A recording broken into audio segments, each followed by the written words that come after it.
to the source of our breath. We cry out because the one that made hearing does hear. The one who formed the eye does see.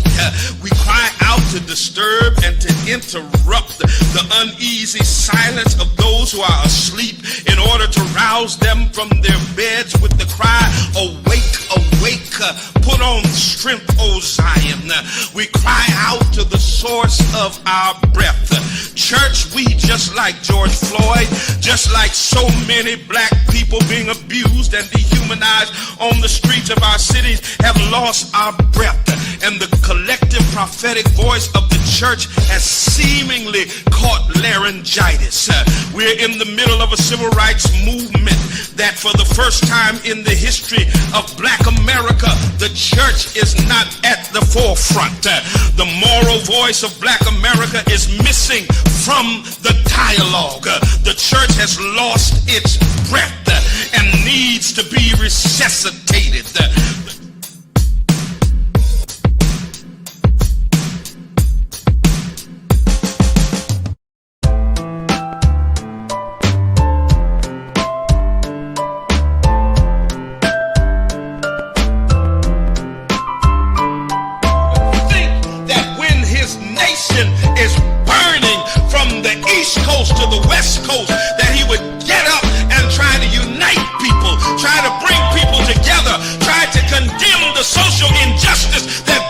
This point, but no, he wants to thugify black folk.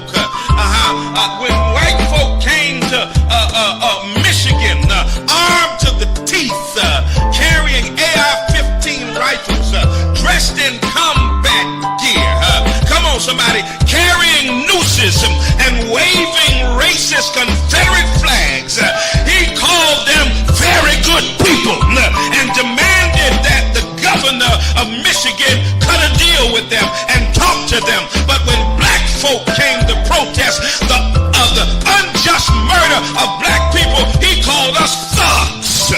Yeah, thugification, demonization, and criminalization are all attempts at ultimately dehumanizing us. Because if we can prove that someone is less than human, then we can justify killing them.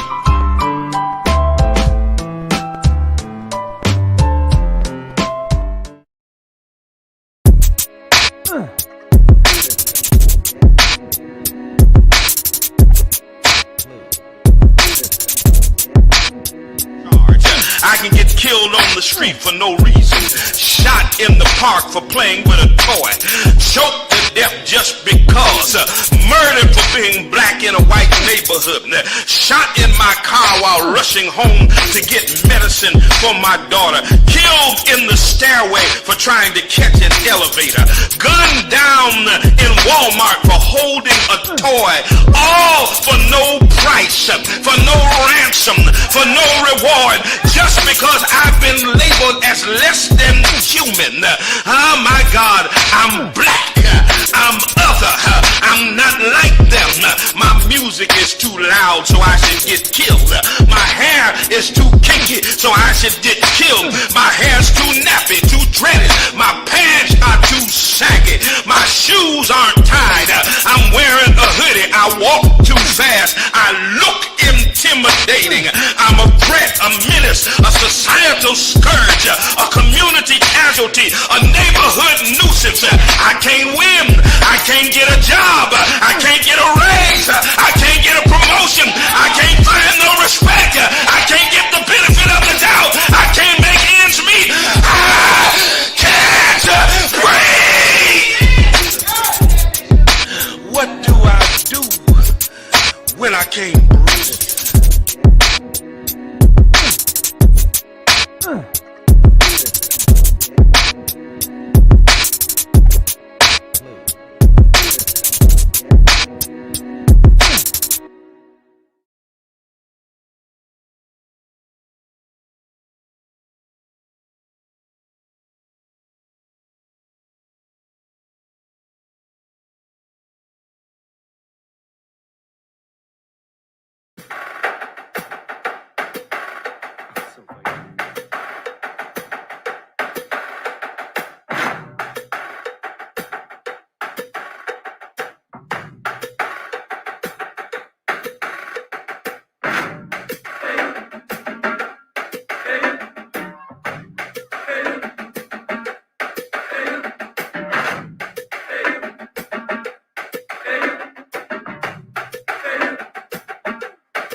say his name. Jermaine Reed, say his name. Jermaine Reed, say his name. Jermaine Reed, won't you say his name? Philip White, say his name. Philip White, say his name. Philip White, say his name. Philip White, won't you say his name? Say his name. Say his name. Say his name. Say his name. Say his name. Say his name. Say his name. Say his name. Say his name.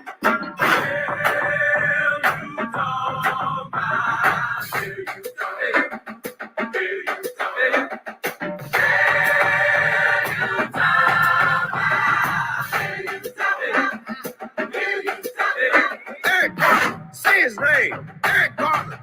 name. Eric Garner. Say his name. Eric Garner, won't you say his name? Trayvon Martin. Say his name. Trayvon Martin. Say his name. Trayvon Martin. Say his name. Trayvon Martin, won't you say his name? Sean Bell. Say his name. Sean Bell. Say his name. Sean Bell. Say his name. Sean Bell, won't you say his name? Say his name. Say his name. Say his name. Say his name. Say his name. Say his name. Say his name. Won't you say his name?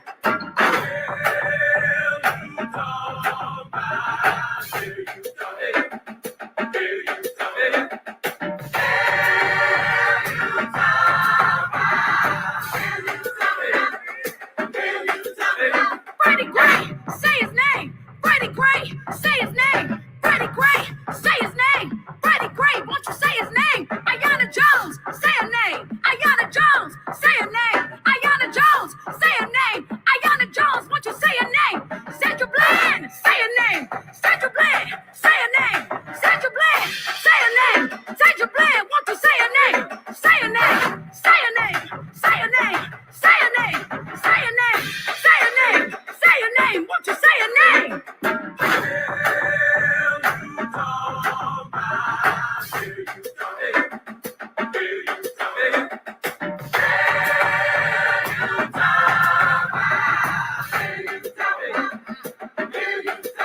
Kimani Gray, say his name. Kimani Gray, say his name. Kimani Gray, say his name. Kimani Gray, won't you say his name? John Crawford, say his name. John Crawford, say his name. John Crawford, say his name. John Crawford, won't you say his name? Michael Brown, say his name. Michael Brown, say his name. Michael Brown, say his name. Michael Brown, won't you say his name? Say his name. Say his name. Say his name. Say his name. Say his name. Say his name. Say his name. Won't you say his name?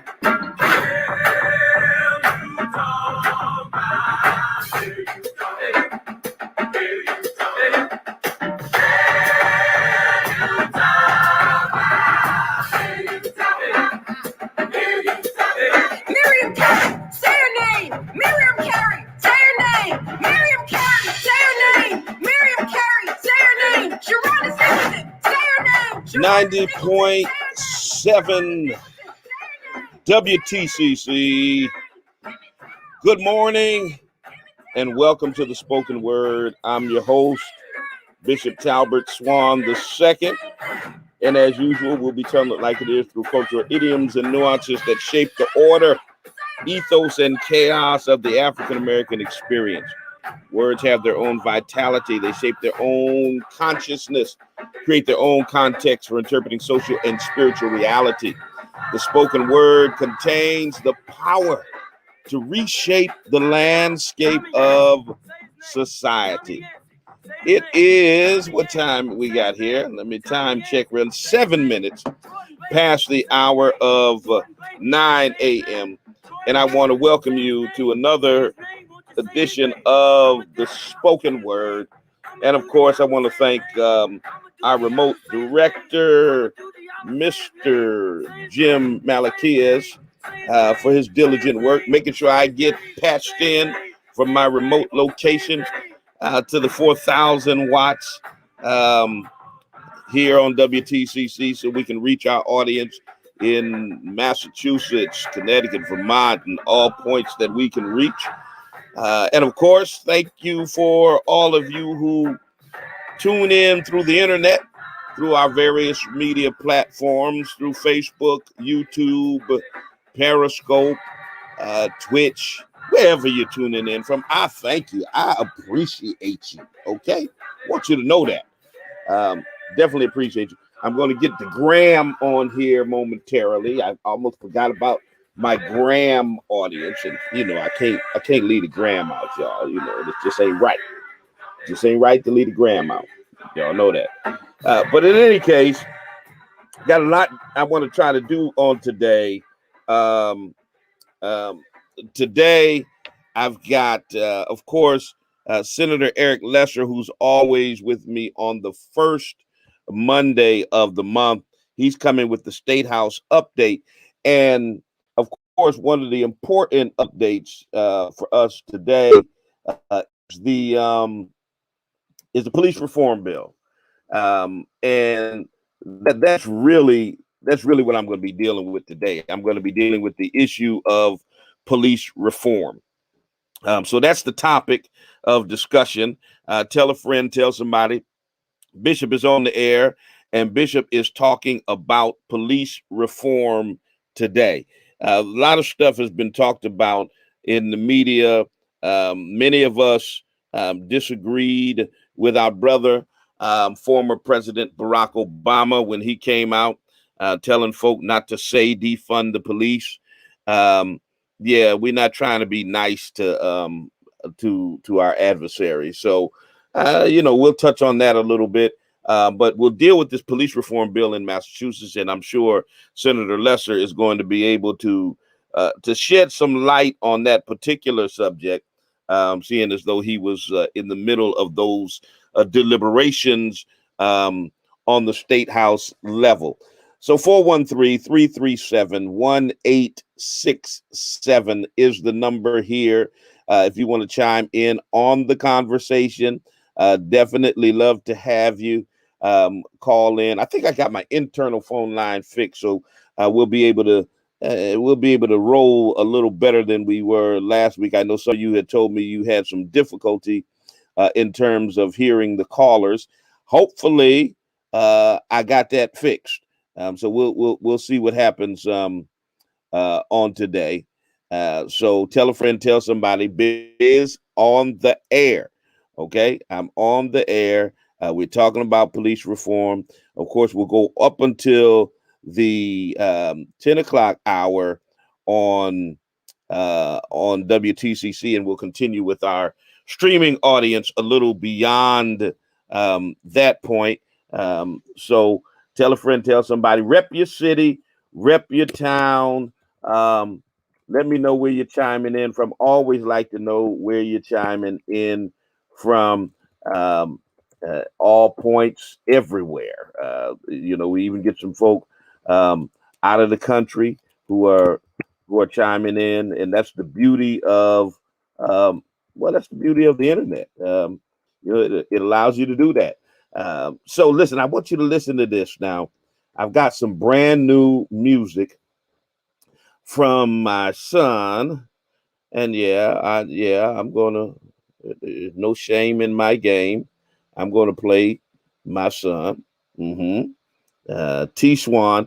Pick up his music anywhere music is streaming. Spotify, Apple Music, all of those places. The boy is talented. He takes after his daddy. Of course. So I'm gonna play a little bit of music for T. Swan. This one is called No Hook. We'll be right back after this. Don't you go nowhere.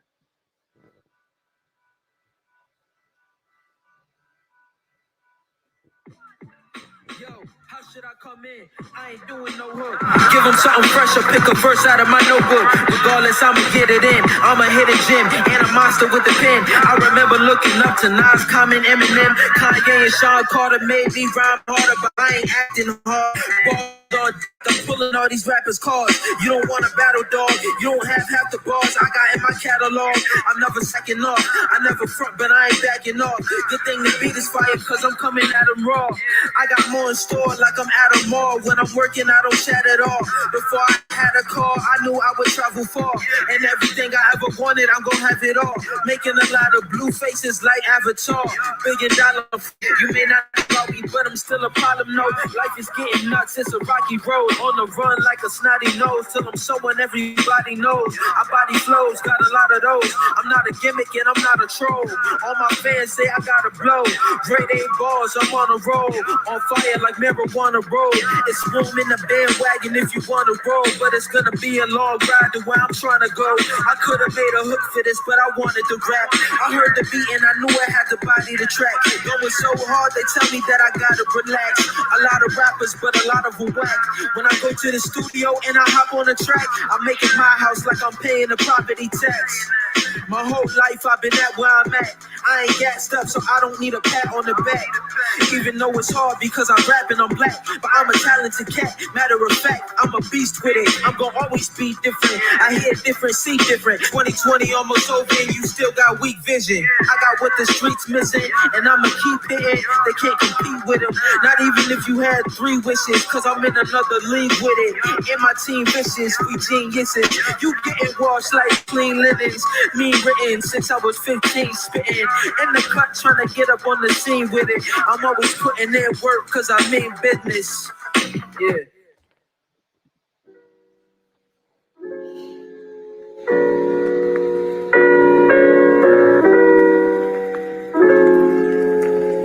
All right.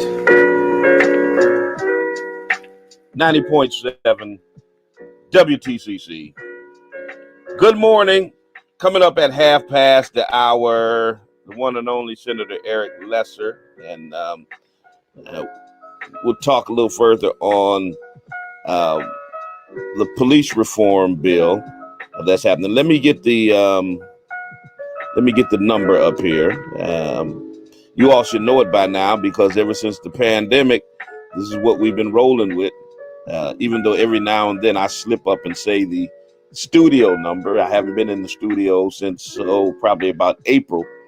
But 413-337-1867. So a number of us last week, number of racial justice leaders, clergy, particularly clergy members and others, had a press conference to urge Governor Charlie Baker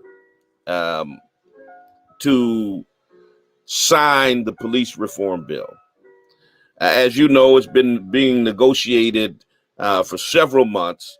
It is a sweeping legislative act that would be a model for the nation. We didn't get everything we wanted in this bill. There was much opposition to restrictions on qualified immunity. Many of you know that. But there are a number of things in this bill that are very important. And I'll tell you about one in particular that I think is extremely important, especially in a city like Springfield, where I'm broadcasting from and where I live. But this particular bill of sweeping police reforms can't wait. And so we called on the governor to sign the bill because it would make Massachusetts really a leader in law enforcement reform. And so, you know, myself, Reverend Mariama White Hammond, Dr. Ray Hammond, a number of others across the state held this press conference and urged the governor to sign this bill and to sign it quickly. Don't send it back with a bunch of amendments that may not pass.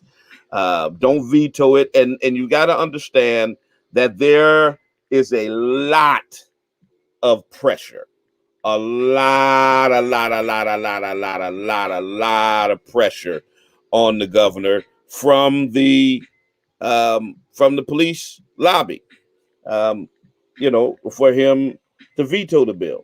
I mean, you know, they fought against this tooth and nail from the very beginning. And of course, you know, my thing is this: if it's good policing, if you're not abusing your power or anything like that, what the problem is? What is the issue? What's the problem? That's my thing. Um, you know, there's always this denial among law enforcement that police brutality and misconduct is happening on a rampant basis. It's always the few bad apples narrative that always gets pushed out there in the forefront, and we buy into it because we don't want to be perceived as demonizing the police. Um, but if there's these few bad apples and internally nothing is ever done about them, they don't get disciplined, they don't get told on, nothing happens to them, then it's not just a few bad apples, it's a systemic problem in the department. Now I'll touch on the Department of Justice report here in the city of Springfield to back that up. Um, so I stopped using that few bad apples narrative a long time ago, because the bottom line is good cops don't sit idly by and watch bad cops ruin the reputation of the department. They don't sit idly by and do nothing and say nothing, when it comes to policing. Bottom line. So if it's only a few bad apples, then how come they're not being weeded out like they should be? That's the question that I have. But there's a big push by the police lobby for the governor, and they're putting the pressure on. They want the governor to veto this legislation at all costs. Bottom line, they do not want this legislation to go through. I mean, that's of course not. Of course not. They don't want to be held accountable. They don't want to be disciplined. They don't want. They want to be able to abuse their authority with impunity. Bottom line, they want to be able to do what they want to do to the citizens, whatever they want to do it, and not be held accountable. That's why they push so hard against qualified immunity restrictions. And now they're pushing hard against the rest of the things that are in this particular bill. This bill is a compromise bill between the House version and the Senate version that was passed in July. It was passed at the height of the protests that were going on following the deaths of Breonna Taylor and George Floyd, etc. The bill bans chokeholds. It limits no-knock police warrants, which is how Breonna Taylor was served with a warrant and wound up being killed by police in Kentucky.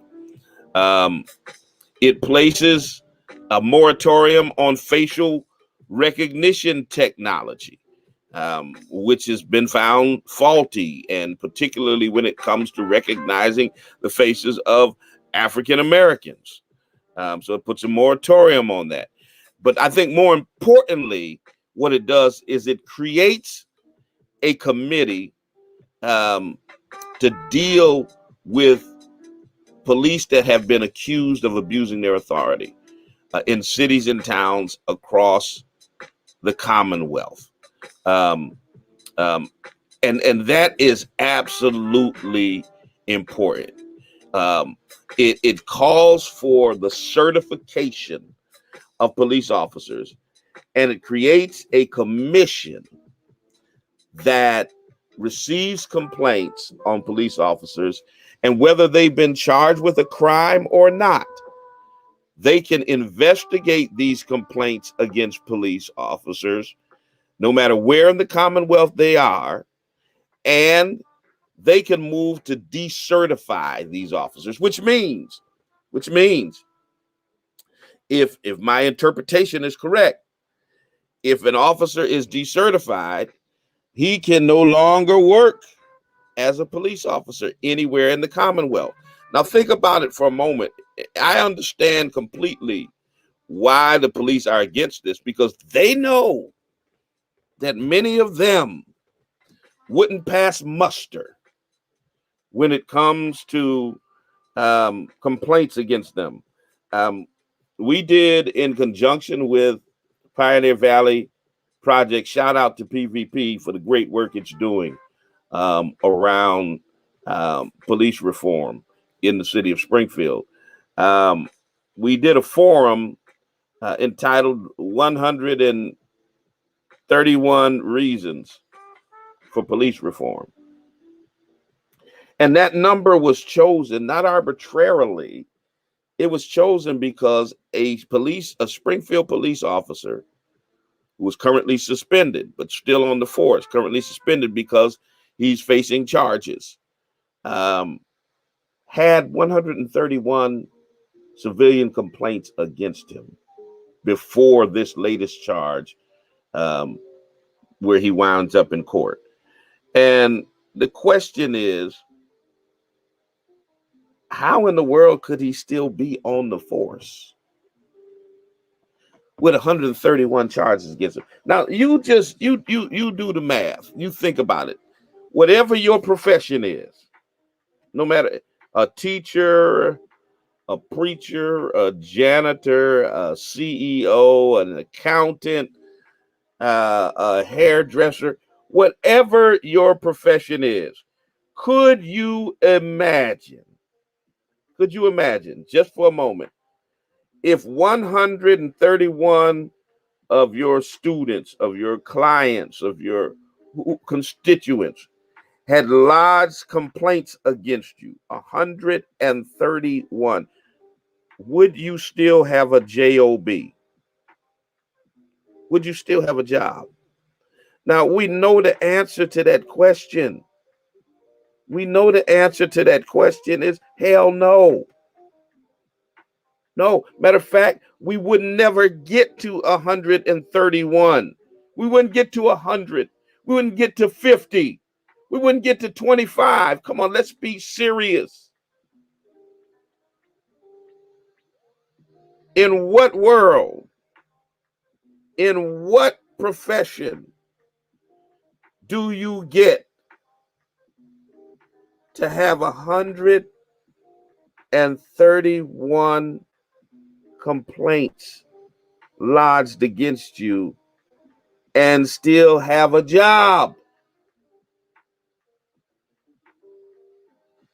Somebody help me understand that, please, because I don't get it. Just imagine being a teacher and 131 different students at different times complain that you abuse them in some kind of way. Come on now. Come on now. Let's be serious. Let's be serious. Who can say that they would still have the job? Now, if you will, I want you to call me. If you would still have your job other than a police officer, who would still have their job? Nobody. That's just the bottom line. And so this commission will prevent things like that from happening. Never, if a commission like this existed, never in the world would Greg Bigda, the police officer in Springfield, who had 131 complaints, who is now under criminal proceedings, going to trial, he wouldn't be on the force. He would have never been on the force for this charge to happen, for the most egregious thing that happened lately. He wouldn't have still been on the force because he would have been decertified long before he got to 131 different complaints. So this component is absolutely critical. It's absolutely critical. Now, there's been some opposition to even some things that are in this bill. For instance, the Attorney General, Maura Healey, and she and I differ. And I'm on her racial justice task force, but she and I differ on this. She sent a letter opposing the moratorium on facial recognition technology. I disagree with the Attorney General on that because it disproportionately affects Black people.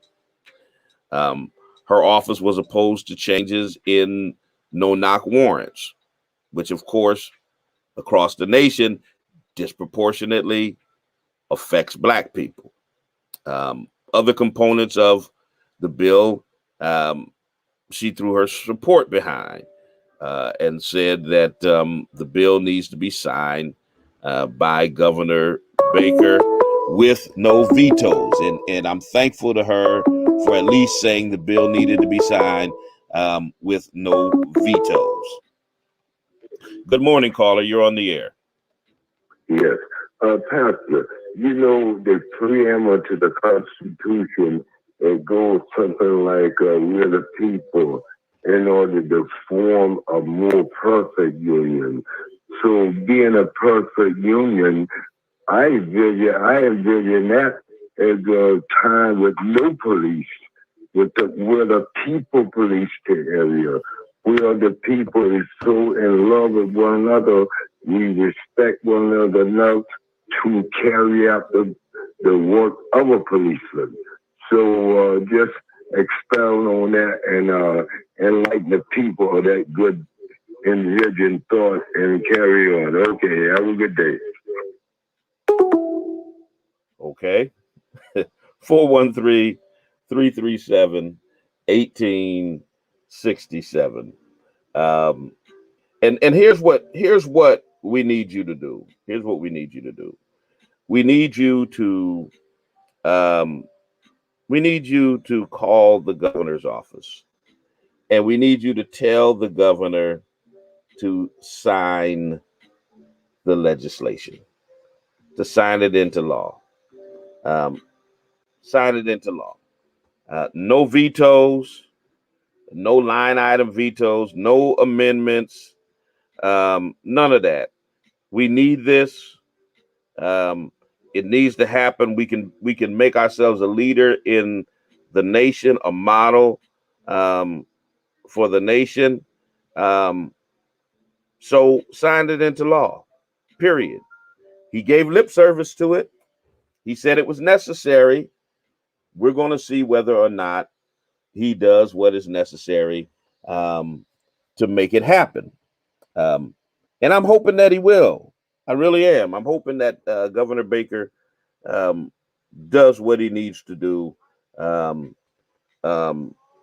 in order to make this police reform a reality. So I've got with me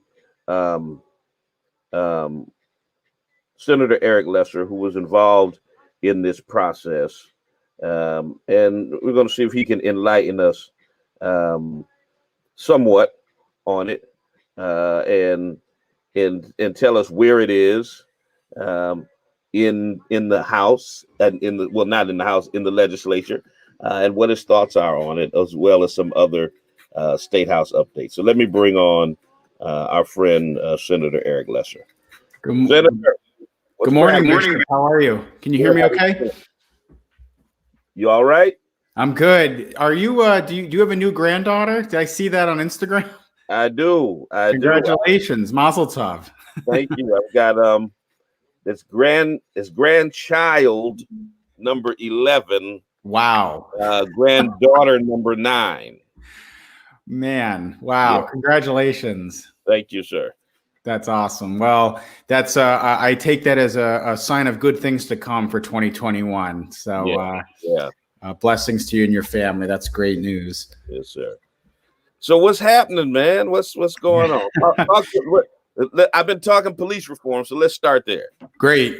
Yeah, I mean, well, first, I just want to say, I mean, I remember, back over the summer, I come on monthly, but one of our regularly scheduled calls was shortly after the protests began after the murder of George Floyd. And we talked back then about, and you've always brought this up, and I think it's important for us all to know that, frankly, this could happen in Massachusetts.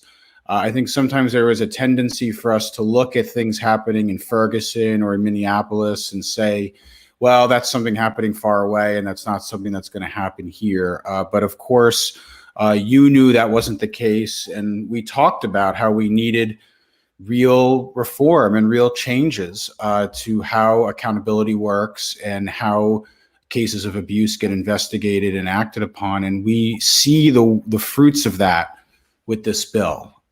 It's not perfect. No legislation ever is, but it would be, if signed into law, probably the most significant state level reform to come out of the Black Lives Matter protests after George Floyd's murder in the entire country. It would set up a new accountability, as you talked about on a show already, but worth repeating. It would set up a new statewide certification process for officers. Police officers would have to be certified in order to practice their profession, and there would be an independent way for an oversight and certification board to investigate cases of misconduct and to act on cases of misconduct. The same way, by the way, that a medical board investigates a medical license for a doctor or a board of bar. I'm an attorney. I have a license from the Board of Bar Examiners. If I commit malpractice or do something unethical in law practice, there's accountability there through the Board of Bar Examiners. So we would be setting up a similar system. So it passed. Even professions like to be a barber or a hairdresser, you've got to have a state certification. Those who do environmental work, they've got mechanics, everything. Mechanics. I mean, just so many different professions require state certification. I think it's past due for police officers to require it as well. Yeah, and the other piece that I think would be very important is it includes new authority. First, it bans in state law, it bans racial profiling, which is actually, I think, surprising for a lot of people that they don't realize that it isn't currently explicitly against the law. So we would actually write into state statute that racial profiling is against the law. And very importantly, I think for what's happened locally, is it would give the Attorney General authority to do what's called pattern and practice investigation. So what happened on a federal level with the Department of Justice investigating the misconduct in Springfield and in other communities, certainly not just in Springfield, it would give our state level Attorney General that authority. And frankly, that will be able to avoid a lot of cases of violence and misconduct in the future. If the state had that power a few years ago, we could have avoided the federal DOJ involvement in the first place. So this is a very important, dare I say, historic piece of legislation. Our own Carlos Gonzalez, local legislator, was one of the key members of the conference committee to help get it done. Last week, we passed the final version in the Senate, passed it in the House. It's sitting on Governor Baker's desk right now. Mm-hmm. He has 10 days. The clock started last week, so it's going to be this week that we'll find out. He's got 10 days to either sign it in full, veto it in full, or we do have line item vetoes in Massachusetts, so he could decide to veto portions of it. So we're all, really kind of waiting to see. Can we also add amendments? He can offer suggestions and language changes, but it would then go back to us in the legislature to either approve or not approve. So, and I would just add, because he's done this before, and he did this actually with our rail amendment, obviously lower profile than this, but we are at the tail end of our session. In the beginning of January, a new session, a new legislature gets sworn in, and the whole process starts over. So, if he sends back language changes at this stage, it's going to be very difficult for the legislature to adopt those before the clock runs out of the end of the year. So it really is effectively blocking the legislation. So we shouldn't let him get away with that if that's what happens. Yeah, absolutely. I think we have a real opportunity to set a model for the rest of the nation. Many folks talk about the healthcare reform that was passed years ago when Mitt Romney was governor, Right. And they talk about how that was a model for the nation. I think this is another opportunity for Massachusetts to kind of lead the way in terms of police reform. I mean, how critical is that? It really, again, I mean, our peer states, New York, New Jersey, Connecticut, none of them have been able to get something done that is this significant and would be this big of a change. And I'd point out, Bishop, the legislation is fair. We worked extensively with the police. We heard them out. They did give us good feedback at points about due process for the certification, about the way that the discipline would work. I do think that, certainly they're maybe not happy or not happy with all of it, but it is fair and it was done in a fair process. 5 months of deliberation. The two conference chairs, or the two members of our conference committee that focused on this the most, Will Brownsberger, our former judiciary chair, and Sonia Cheng Diaz, who was also one of the leaders of our criminal justice reform effort from 2 years ago, really know their stuff. They kept us apprised. So I agree with you. This is a model. This is a chance for leadership. And frankly, this is going to be a chance to really put to the test the presentation Governor Baker makes of himself to the rest of the country, which is that he's a Republican that works collaboratively with the legislature and is a Republican that focuses on and works on embracing diverse viewpoints and maybe issues that are outside his traditional party. I think if he vetoes something like this or blocks something like this, it really calls into question that presentation he makes of himself, quite frankly. Sure, absolutely. So is there any pressure being put on? I know there are many of our advocacy groups. I know every branch of the NAACP in Massachusetts will be sending a letter to the governor requesting that he sign it. We did have a press conference with a number of clergy and racial justice leaders last week pushing for him to sign it. Is there any pressure coming from members of the legislature? Well, certainly. I mean, we sent him the bill. We sent him the legislation last week, and I've publicly called on him to sign on it. We'll continue to. I think it's worth pointing out it's a two-way street. The legislature has worked collaboratively on his priorities as well. This is a very important priority for us. We just finished the FY21 budget last week that included funding many priorities of his and his administration. So again, this is a test of how true that collaboration is. This is a very important issue. I know I'm preaching to the choir, you've been a leader on this for a very long time, Bishop, but this is very important to the legislature. As you pointed out, the country is going to be looking at Massachusetts. If we can get this done, if he signs this, if this becomes law, this is a blueprint for how to make change in other states. And it arguably could be a blueprint for national legislation as well. I think your comparison to the Affordable Care Act and Romney Care is apt. This is a very, very important change, and it's going to make policing better across the board. That's what's so important about this. It helps restore trust between communities and police, which is really the key to all of this. So I am optimistic. I mean, I saw the press conference, and for people who are listening, don't underestimate just calling the governor's office, in a respectful way, in a substantive way, just explaining why this is important. They do keep track of those calls. And it does make a difference. So people who are listening, who are watching this, should go online. His contact info is all publicly available. Just take 5 minutes to just call as a citizen and explain why this is so important. I do think that makes a difference. Absolutely. What else is happening on the state level? So we had a very busy week. So not only did we have that, but we did finish the FY21 budget. I know you and I have been. I feel like every time I come on, I say, "Oh, the budget's almost here. The budget's almost here." So it's done, and it was sent to the governor's desk also last week.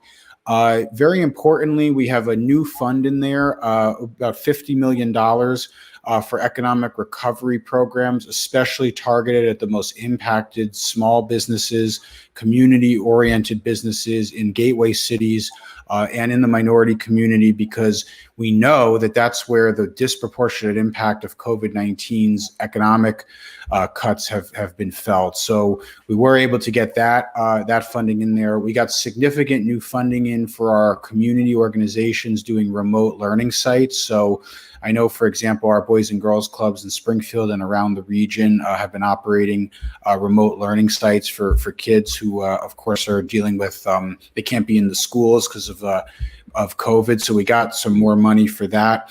And very significantly, we put a tremendous amount of new resources into really what are the emergency assistance programs right now to keep people afloat during this very hard time. So new money for housing and rental assistance, and also very importantly, and I was very proud to have led this effort, money for the Massachusetts Emergency Food Assistance Program, which funds our food pantry programs statewide. So I am cautious, though. We have a lot of risk on the horizon in terms of what the next fiscal year is going to look like. But I do think the fact that we were overall able to get those funding items in this year is a good sign. Absolutely. And you mentioned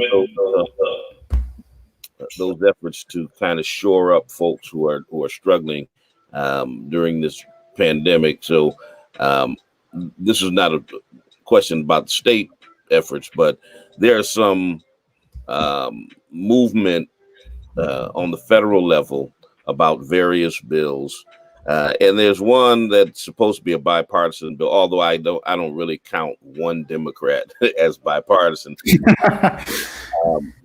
And there's one that stripped the HEROES Act that had 2.2 trillion. It stripped it down to 905 billion. It took out direct stimulus payments. It has unemployment to the tune of only $300 a week. How important is it during this time, or at least because they're estimating that even if vaccines come out relatively soon, they have to prioritize who gets vaccines when, and everyone probably won't be vaccinated until late spring, Right. May or June or sometime next year. So how important is it while we're still trying to socially distance, while there's still restrictions on many industries, for direct stimulus payments to help individuals and the economy? Well, I think, so first, something that's interesting on the vaccine distribution, if you've noticed, Vice President-elect Biden has walked back that timeline. I mean, I frankly don't trust anything that the Trump administration is telling us about the timeline of the vaccine, but VP Biden, or President-elect Biden, who will be president by the time all of this happens, has very, very publicly and deliberately, I think, express caution about just what you're saying, how quick it's going to be to get the vaccine out. So I think people need open eyes about that, this is not going to be ending in the immediate term. Look, we saw what the CARES Act money did to save us back in the spring. The supplemental UI assistance and the stimulus payments that went out prevented a complete collapse. We know, of course, it was still very hard and is a very hard time, but we would have been in the middle right now of the next Great Depression if that had not happened.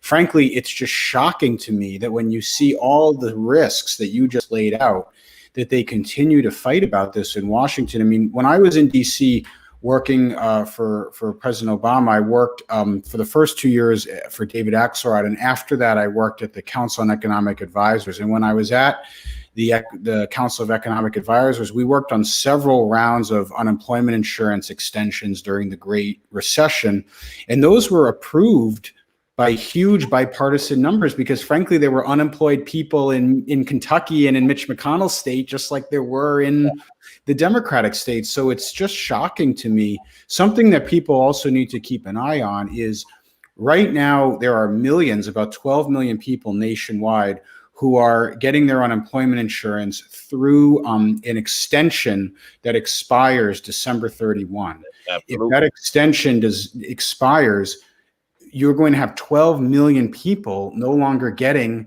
unemployment insurance. And by the way, these are people who are work at restaurants, they work at hotels, they work in travel industries, at convention centers that can't open right now, Right. Because of the virus. So it's very concerning. The other thing for people to keep an eye on is the state support for state governments. This was part of the Recovery Act back in 2009. It was part of the first CARES Act. But if Massachusetts doesn't get federal support like we did from the CARES Act for FY22, you're going to see catastrophic cuts to Mass Health, to the transportation services that are already strained from the pandemic. And so a lot of the pain, as bad as it's been, we were able to avoid a lot of the worst cuts that people were afraid of because of the CARES Act that we had for this year. But the pandemic is now moving into next year. If we don't get that state aid, you're going to see, really devastating things that will last forever. Not to dwell on this, but one of the things that we learned from 2009, right, from that recession, was don't balance the budget on the backs of the next generation. Just for example, the cuts to community colleges and to state colleges and to the UMass system, more than, have ballooned tuition for young people, which led to student debt issues, which has led to all kinds of issues. Let's not make the same mistake again. I've got a son at UMass right now. Sorry? I said, I've got a son at UMass right now. Exactly. So so as parent, you can appreciate, there was a time, even adjusted for inflation, when the tuition was a fraction of what it is now. There was an era when you could scoop ice cream in the summer, you could work as a babysitter, you could mow lawns to kind of cobble together the money you needed to pay tuition. That's a thing of the past. One of the reasons for that was because in the 2008-2009 recession, states saw massive budget deficits, and they had to balance it on the backs of young people. That's not fair. That robs us of the next generation's full potential. We cannot make that mistake again. Absolutely. Absolutely. Always a pleasure talking with you, Senator. Give the listening audience your contact information so they can get in touch with you. Yep. So our office number is always 413-526-6501. State House office is 617-722-1291. eric.lesser@masenate.gov. You can also check us out on Twitter at Eric Lesser, on Instagram at Eric Lesser MA, on Facebook, Senator Eric Lesser, or just stop me at the supermarket or at an event or out and about. So lots of ways to get in touch. All right. Appreciate you so much. All right. Thanks, Bishop. Time around. Bye-bye. All right. 413-337-1867. That was Senator Eric Lesser, who comes on every first Monday of the month, giving us an update from the State House and his insights on some of the things that are going on in the Commonwealth and throughout the nation. So I want to thank Senator Lesser for coming on again. Once again, 413-337-1867 is the number here. Let's take this call. Good morning, caller. You're on the air. Yes, Pastor, you know why we got a short budget for America, and they said that it's on the next generation, is because we have been trying to buy power over the world, and they have been spending the black man money, and now the black man is tired of that crap and ride it up, and now they feeling the effect. It's in the book of Matthew. They said the government will be charged. Okay. I appreciate your call, but I don't know what in the world you're talking about. I'm sorry. Spending the black man's money, and I just don't know how that tied into the state budget, but I'm sure in your world you know what you're talking about.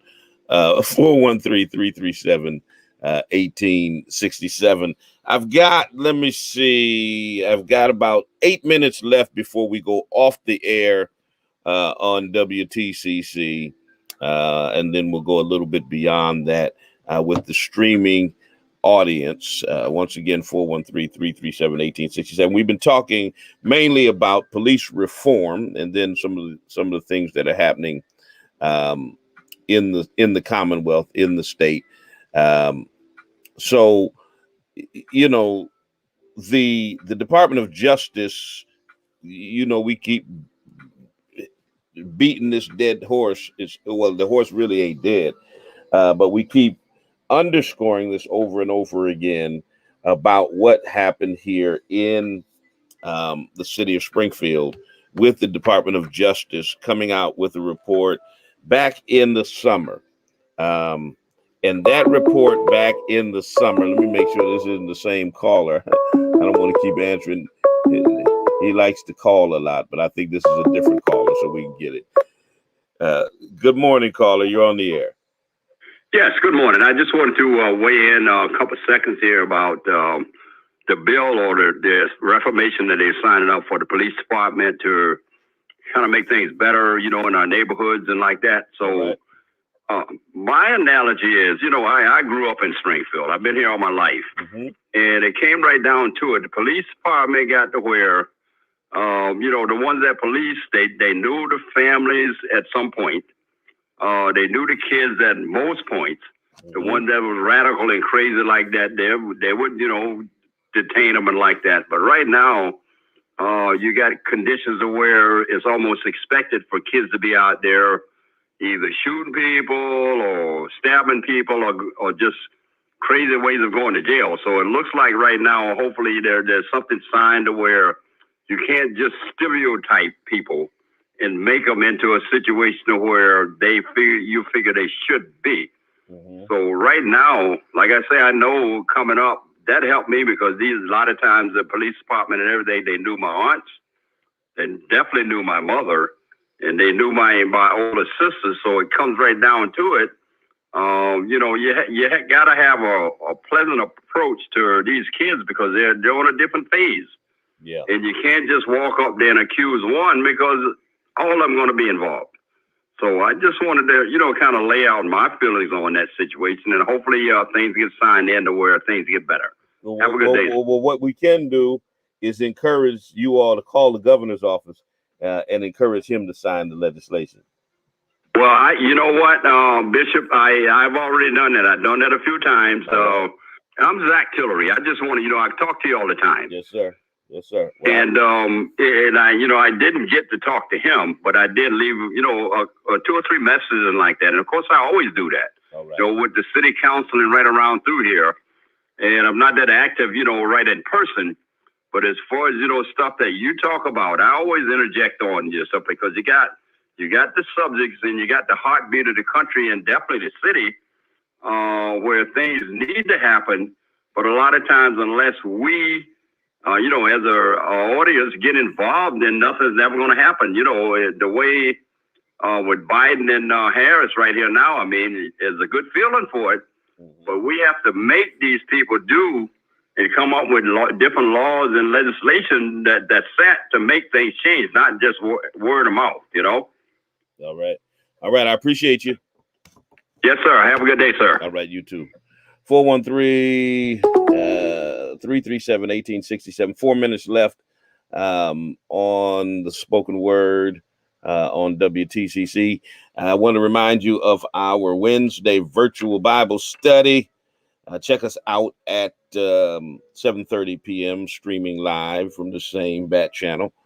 And our Sunday morning live stream always happens at 11 o'clock a.m. And we're located at 35 Alden Street, Springfield, Massachusetts. If you want to come into the sanctuary, we practice social distancing. We wear masks.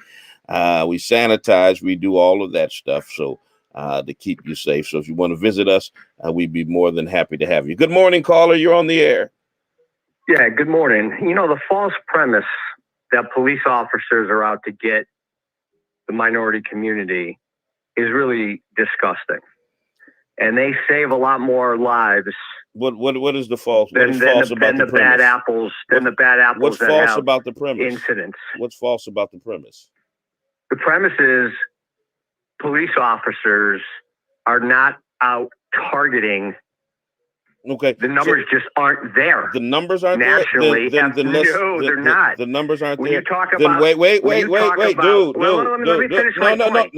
no, you don't get to overtalk me. This is my show. This ain't your show. This ain't your show. Y'all need to learn some etiquette when you call. If the host is trying to ask a question, you don't out talk me. The numbers aren't there. If the numbers aren't there, why are black people 11 times more likely to be profiled than white folks? If the numbers aren't there, why are black folk 21 times more likely to be killed by police than white folks if the numbers aren't there? The numbers are there. Good morning, caller. You're a coward. I'm a coward. I'll talk to you any day of the week, but you're not going to out talk me. You're not gonna. No, you hang up on me. I hang up on you, see, because you don't know how to be quiet. Listen, man. Anytime, any place, you want to debate me. Anytime, any place, you want to see me face to face, man. Ain't nobody scared of you. You talking about a coward? You hang up. You must what are you be scared. I hang up on you because you're a disrespectful guy. Because no, I'm not. Yes, you are. If I'm trying to ask you a question as a host, you don't tell me no and keep on talking. No, now, but just finish now my I got to point. sign off, so I'm going to hang up on you again. Goodbye. Goodbye. I got to get out the way. WTCC, those of you who are streaming with me, hang with me a little bit longer. We're going to keep on going. Listen, for those who are on WTCC, until the next time I talk to you and you talk to me, always remember God loves you, and so do I.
Say his name. Walter Scott. Say his name. Walter Scott. Say his name. Walter Scott. Won't you say his name? Jermaine Reed. Say his name. Jermaine Reed. Say his name. Jermaine Reed. Say his name. Jermaine Reed. Won't you say his name? Philip White. Say his name. Philip White. Say his name. Philip White. Say his name. Philip White. Won't you say his name?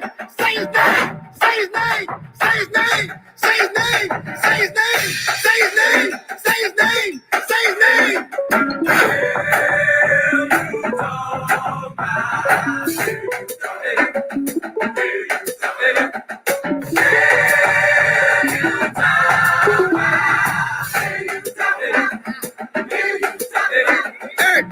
Say his name. Eric Garner. Say his name. Eric Garner. Say his name. Eric Garner. Won't you say his name? Trayvon Martin. Say his name. Trayvon Martin. Say his name. Trayvon Martin. Say his name. Trayvon Martin. Won't you say his name? Sean Bell. Say his name. Sean Bell. Say his name. Sean Bell. Say his name. All right, we're back with you. We're off the air on WTCC. Continuing on with the streaming audience. Unfiltered now. Always have to have a filter, but a little less restrictions on. But listen. That clown said I was a coward. Now, if you're still watching, dude, and you want to call in and have a debate, and you want to respect the rules of this show, and they're real simple. They're real simple, and that is that we can sing together. but we cannot talk at the same time. And so, you know, just like if you were on any other show, if you were on with Bax and O'Brien, if you were on Fox News, which I'm sure you watch every day, you would allow the host to ask the questions and to get a word in edgewise. You wouldn't tell the host, no, I'm going to finish, and try to out-talk them or over-talk them. But because I'm a black man and you got this superiority complex, you feel like I need to shut the hell up and let you talk because you're white and you say so. That don't happen here, bruh. That ain't happening here. That ain't got nothing to do with being a coward. That has to do with low tolerance for your caucasity. That's what that is. It ain't cowardice when I hang up the phone on you. When I hang up the phone on you, that's because my tolerance level with your arrogance and your caucasity has reached its peak. And so I click that button to get you off my line because I don't have to deal with ignorance. That's what that is. Now, cowardice suggests that somehow I'm afraid of you in some kind of way. First of all, you're not intellectually my equal.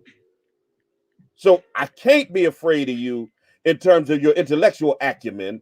Like you can actually out debate me because all you have is the typical white supremacist talking points, and you make up information. And you've been calling my show for years, so I know who you are.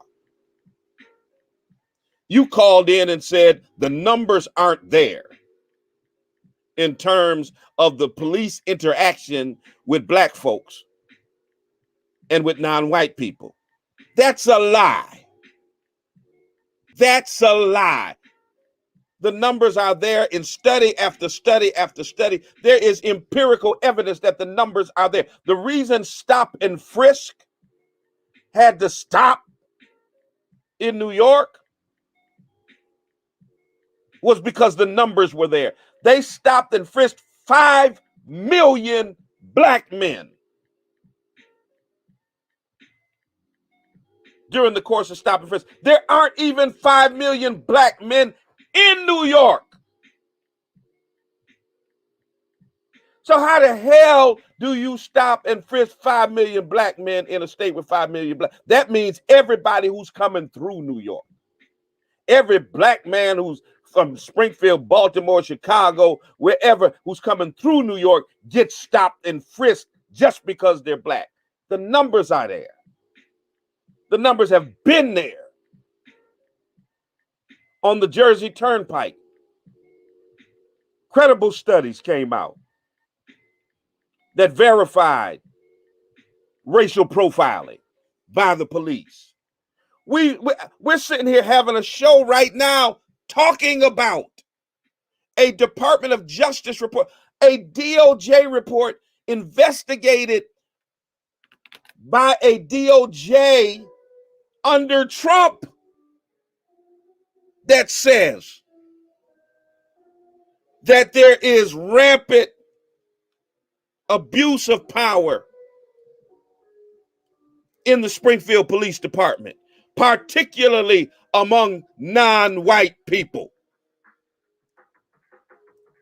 That's the reason why the city right now is supposedly adopting the DOJ's recommendations and supposedly going through reforms because of the recurring allegations of misconduct, brutality, civil rights violations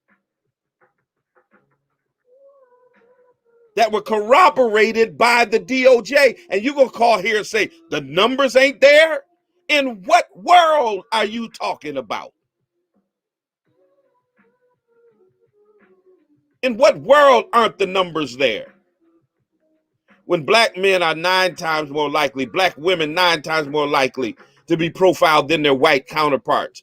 What world? When black folk are 21 times more likely to be killed by police than white folks, how in the hell do you say the numbers aren't there? You think you can come on here with that MAGA talk? Just make up stuff as you go along, like your boy Trump, just tell any old lie and think that it's gonna fly? No, bruh. I've done the homework. I've been out here 30 years. I know the data. You can't slide that up under my nose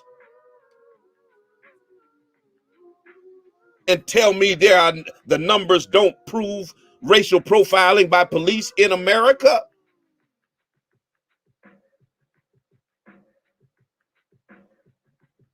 I mean, the day of y'all alternative facts and of you making stuff up on the fly and thinking that people just gonna buy it hook, line, and sinker just because y'all was stupid enough to buy everything that Trump said.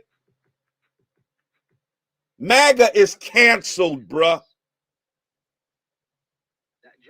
It's over. Now, you called my show a couple of months ago, not even a couple of months ago, back in November, right before the election. And you said you hope whoever the loser is in the election, you said this. Matter of fact, I'm going to play the clip because it's you who said it.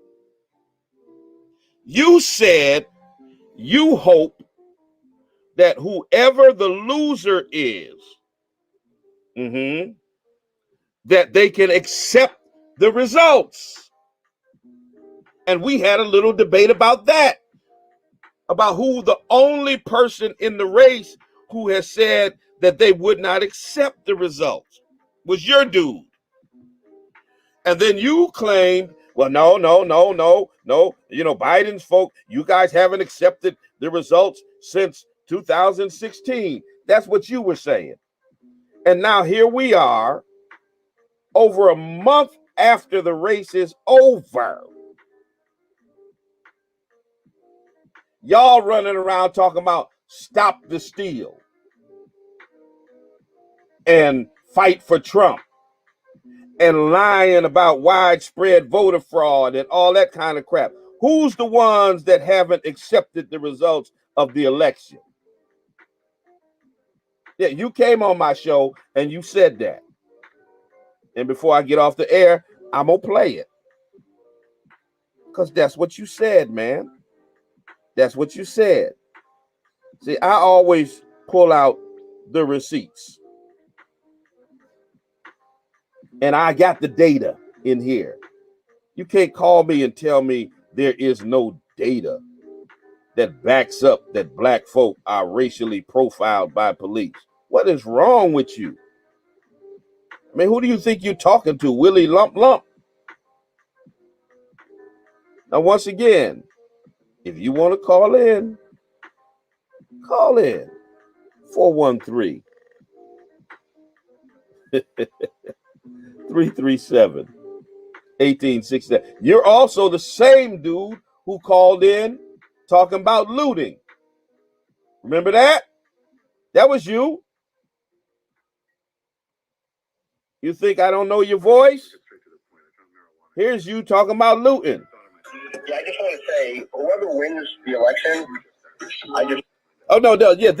here we got 2 for 1. We got 2 for 1. This is you talking about whoever wins the election, that the other side would accept the results because you thought your boy Trump was going to win.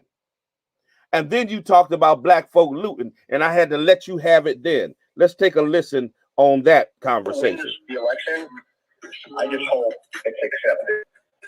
I think we only one person who's running for office who said they wouldn't accept. Let me get the full results of the election. Let's go back to the beginning. Here we go. Back to the beginning. You said you hope they accept the results of the election. Then you talked about black folk looting. Let's listen to it. Yeah, I just want to say, whoever wins the election, I just hope it's accepted. I think we've seen enough rioting. There's only one person who's running for office who said they wouldn't accept the results of the election? In 2016, your side never did accept the election. So What's my side? accepted it. What's my side? No. The question was, are you worried that somebody else is not going to accept? Because there's only one candidate who said they wouldn't accept. Wait, let me finish the question. There's only one candidate who said they wouldn't accept the results of the election. And that's your guy. There's only one person's supporters who have been out there threatening what they're going to do if Trump doesn't win. We've seen what happens when your side doesn't get your way. You grab washing machines from stores. Let's not get it twisted, son.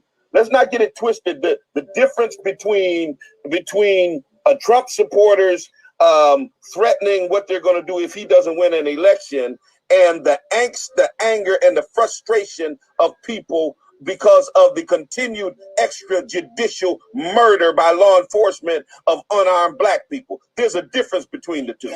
Okay, so let's not hold on. Let's not get it twisted. When you want to talk about looting, you don't want to have that conversation with me because y'all been looting the world. I don't see these people all broken up about a black man dying when they're laughing and shoving stuff in their bags. They don't look like they're all broken up about the black man who's been killed. Let me ask you a question.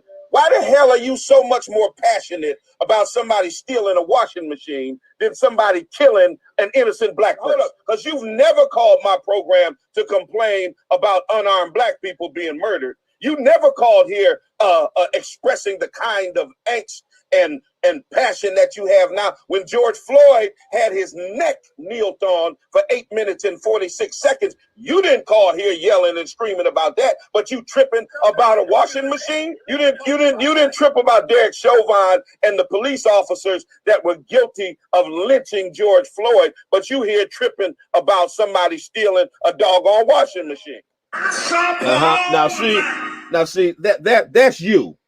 So I get why you're calling here, trying to make the case that the numbers don't bear out or the numbers don't prove that there's systemic inequity in terms of how black people are treated by the police, because you'll defend any and everything the police do. You're just that type.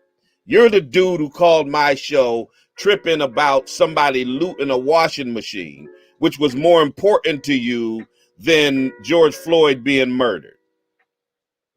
You're that typical, far right bigot who thinks Target and the property in Target is more important than black lives. You're the typical all lives matter dude. You're the typical Trumpster, the one who believes anything Trump says. So that's why you call here making stuff up about the numbers and think that you can just say anything because your boy has taught y'all over the last 4 years that it doesn't have to be based in fact. All we need to do is just say it. And if we say it enough, it becomes true. Now, you can't do that on this show. Sorry. Facts matter. They matter.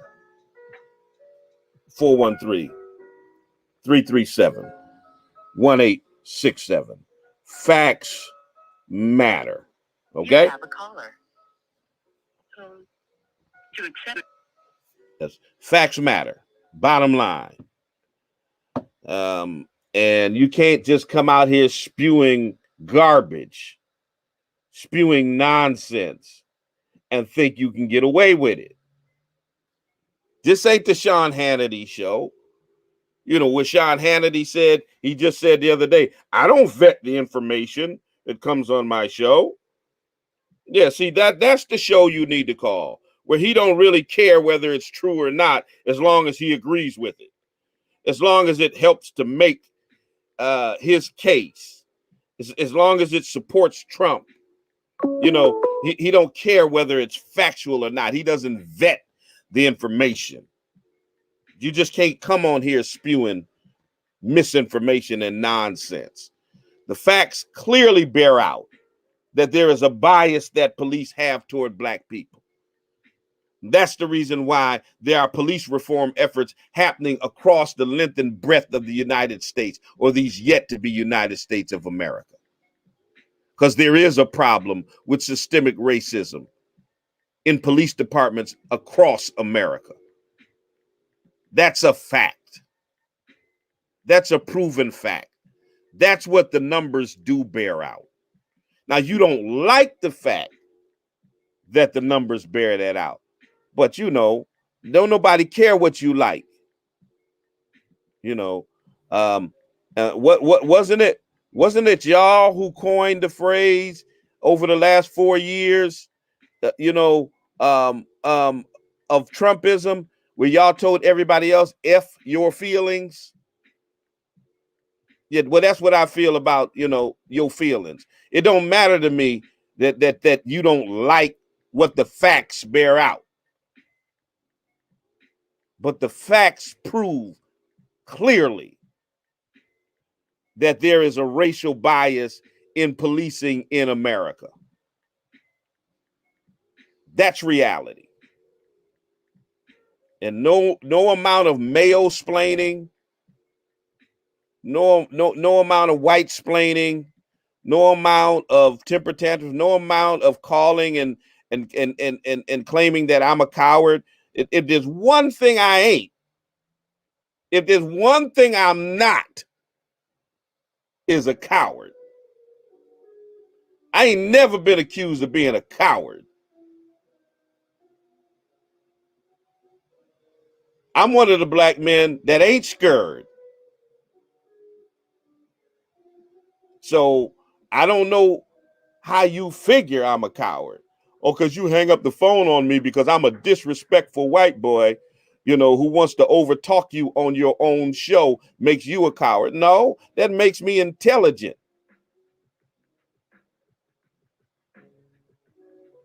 Intelligent enough not to deal with your ignorance because I don't have to. I don't have to. I don't deal with I'm white and I say so. Because I don't have to. Okay? And I ain't gonna never, ever deal with that.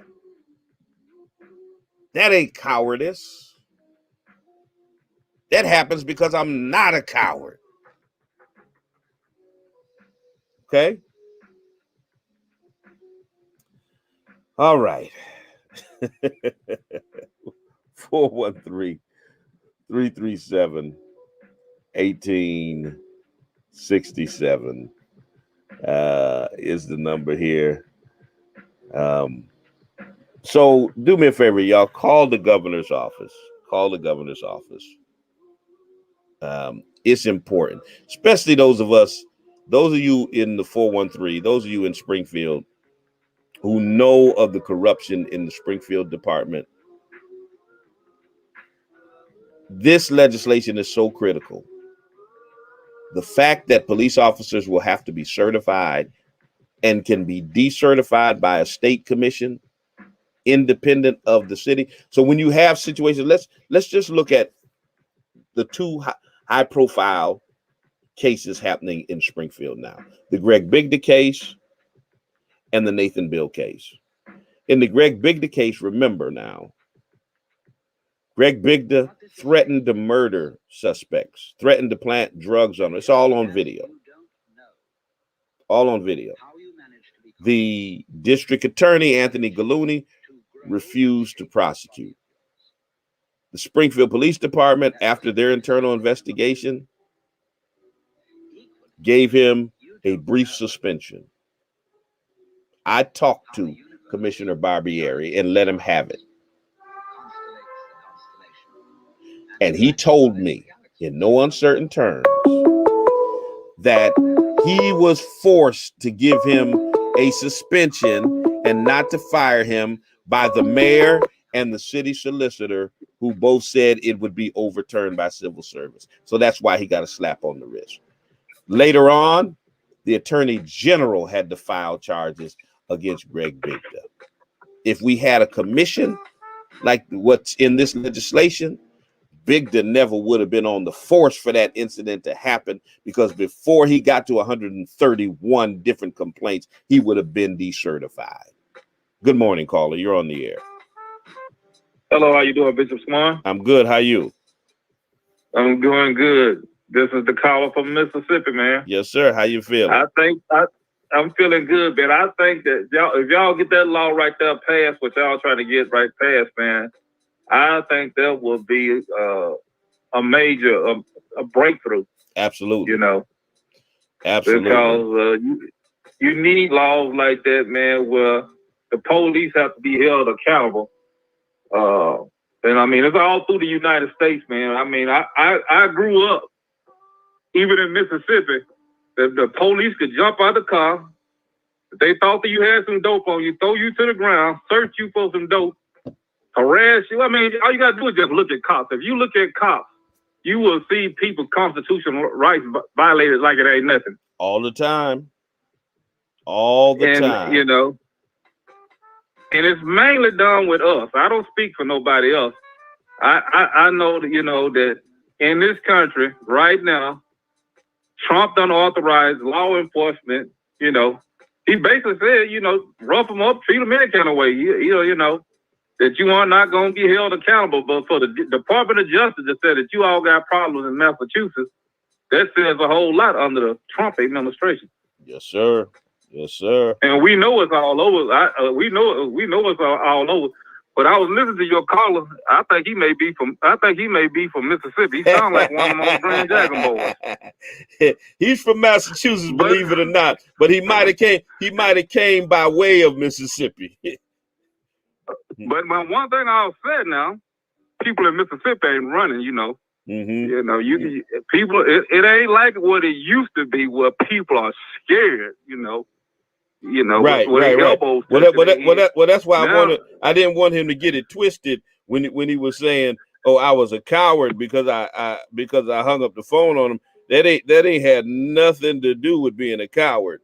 That has to do with the fact that I don't have to deal with your foolishness. That I got a choice. Now, back in the day, you know, if a white man was talking to me, I'd have to say, yes, a boss knows a boss. I ain't got to do that now. Yeah, I can hang up in your face. He knows the caller. He know protocol. Mm-hmm. He know that when you call on a show or call somebody, if that had been a white man that he had called in, he would have let that white man say what he had to say, whether he disagreed with him or what. Mm-hmm. You know, and they would have had a conversation about what his case was and what your point was. But this caller, he basically just tried to speak over you and say, I'm giving you the marching orders. Right. Like you gonna dictate to me how to run my show. like you the one in the controls. Like he a 5-star general. Yeah, you know how they do. Oh man, I appreciate your call. I'm gonna listen to your show, man. Hey, I love it. Keep on telling the truth, keep it real, man. Yes, sir. And I'm hoping more of our coaching people jump on board. Yes, sir. All right, bless you now. Yeah.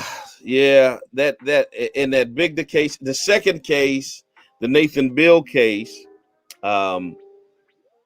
which is another case where the Internal Investigations Unit did nothing. They did not discipline any of the officers involved. District Attorney did not prosecute any of the officers involved. It took Maura Healey's office, the Attorney General's office, to file charges. Okay? So in cases where a local police department, a local police commissioner, and district attorney refuse to prosecute obvious misconduct, because they all got egg on their face when the state filed charges against these guys.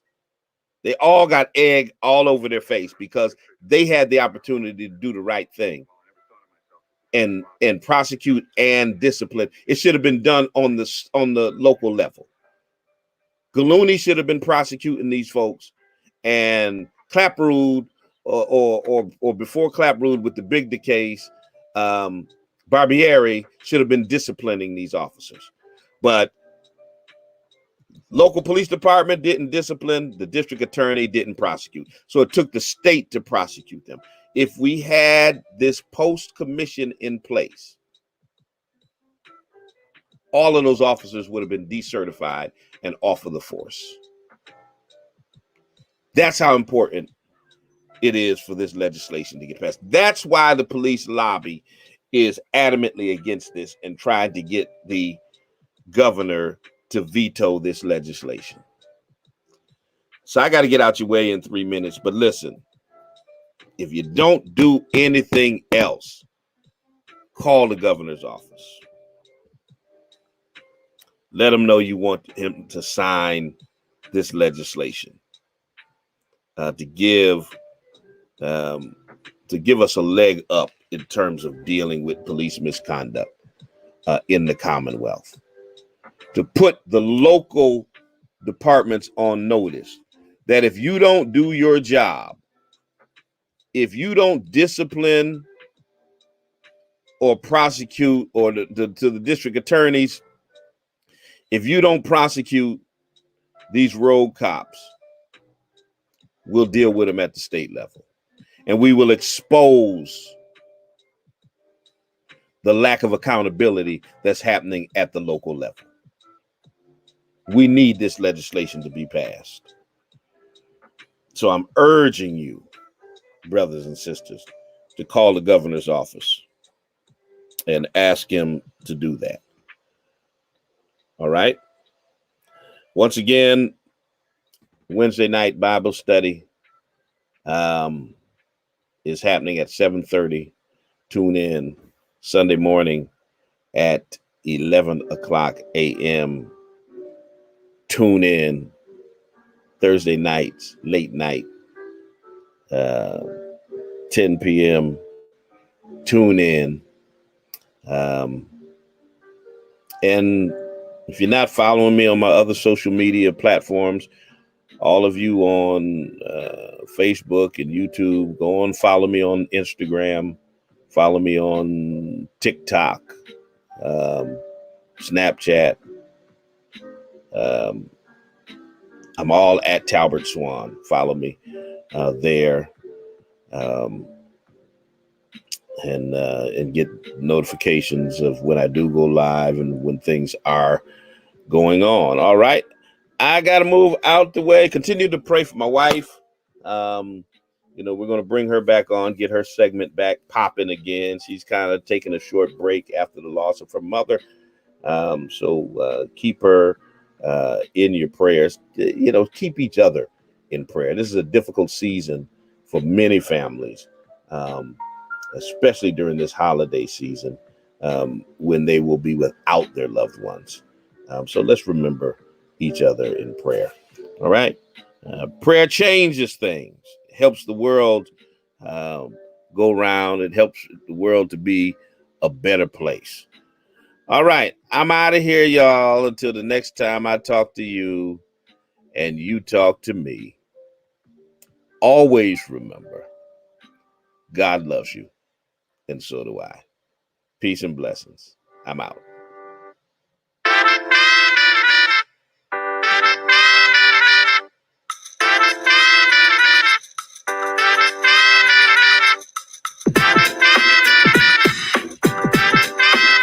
Hey, Whitney, I see you, babe.